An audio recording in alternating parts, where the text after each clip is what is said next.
नमस्कार, street buzz में आपका स्वागत है। मैं हूं प्रतिमा शाह। आइए बढ़ते हैं आज की खबरों की ओर। बीजेपी के राष्ट्रीय उपाध्यक्ष एवं झारखंड के पूर्व मुख्यमंत्री रघुवर ने शनिवार को दुमका में प्रसिद्ध मंदिरों के गांव मोल्टी में चौपाल लगाकर जनता से रूबरू हुए। रघुवर दास शुक्रवार से ही संथाल परगना के 3 दिन के दौरे पर हैं। मोल्टी से कुछ ही दूरी पर पश्चिम बंगाल की सीमा शुरू हो जाती है।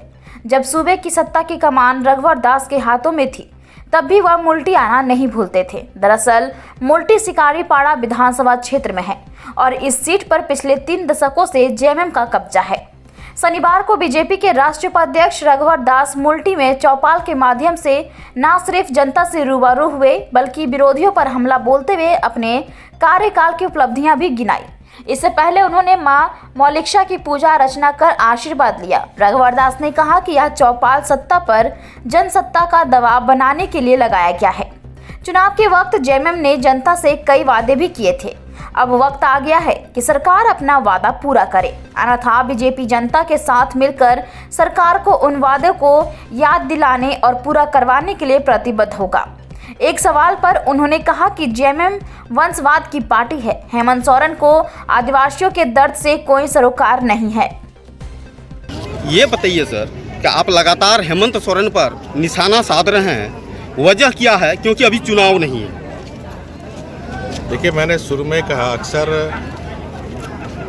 लोग चुनाव के समय ही जनता के पास जाते हैं, लेकिन भारतीय जनता पार्टी 365 दिन जनता के लिए काम करने वाली पार्टी है और इसलिए भारतीय जनता पार्टी इस राज्य का जन्मदाता श्रद्धेय अटल बिहारी वाजपेयी है। लेकिन 2 वर्षों में इस झारखंड को जो अबुआ राज के नाम पर, जल जंगल जमीन के नाम पर जिस तरह झारखंड के प्राकृतिक संसाधन को लूटा जा रहा और गरीब जनता को काफ़ी बड़े बड़े वादे किए, इन 2 वर्षों में एक भी वादे पूरे नहीं हुए और लोकतंत्र में जनता ही मालिक होता है। और इसीलिए जनता के बीच आकर सरकार ने जो वादे किए थे कि हम 2000 रुपया चूल्हा खर्चा देंगे, 2500 रुपया विधवा वृद्ध को पेंशन देंगे, 3 लाख का मकान देंगे, 1 साल में 5 लाख को नौकरी देंगे, नहीं तो बेरोजगारी 5000 7000 भत्ता देंगे,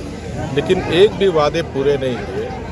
यही जन सत्ता पर जनसत्ता का दबाव के लिए ही चौपाल का आयोजन किया गया और आने वाले समय में इसी जनता के साथ मिलकर हेमंत सोरेन जी ने जो वादे किए थे, वो वादा पूरा करने के लिए जनता का दबाव के लिए चौपाल। एक आखिरी सवाल है सर, एक आखिरी सवाल, क्या आज एक महाधिवेशन रांची में चल रहा है, क्योंकि बार बार उन्हीं को प्रदेश अध्यक्ष चुना जा रहा है, क्या ये वाईवास है? क्या वंशवाद की पार्टी है और वंशवाद की पार्टी परिवारवाद की पार्टी है। ये हेमंत सोरेन जी आदिवासियों का दर्द क्या जानता, गरीब का दर्द क्या जानता, जो सोने के चम्मच में लेके पैदा हुए। तो वंशवाद की पार्टी परिवारवाद की पार्टी में लोकतंत्र नहीं रहता और इस वंशवाद की परिवार पार्टी में जो परंपरा कांग्रेस, कभी आप देखिए तो कभी सोनिया गांधी राष्ट्रीय अध्यक्ष बनेंगे, कभी राहुल गांधी बनेंगे, फिर राहुल गांधी बनेंगे, सोनिया गांधी बनेंगे। उसी तरह झारखंड मुक्ति मोर्चा में कभी गुरुजी बनेंगे, कभी बेटा बनेगा, कभी बहू बनेगा, कभी बेटी बनेगा। ये वंशवाद और परिवारवाद की राजनीति है। ऐसे ही तमाम खबरों के लिए स्ट्रीट बज़ के YouTube चैनल को लाइक और सब्सक्राइब करना ना भूलें। धन्यवाद।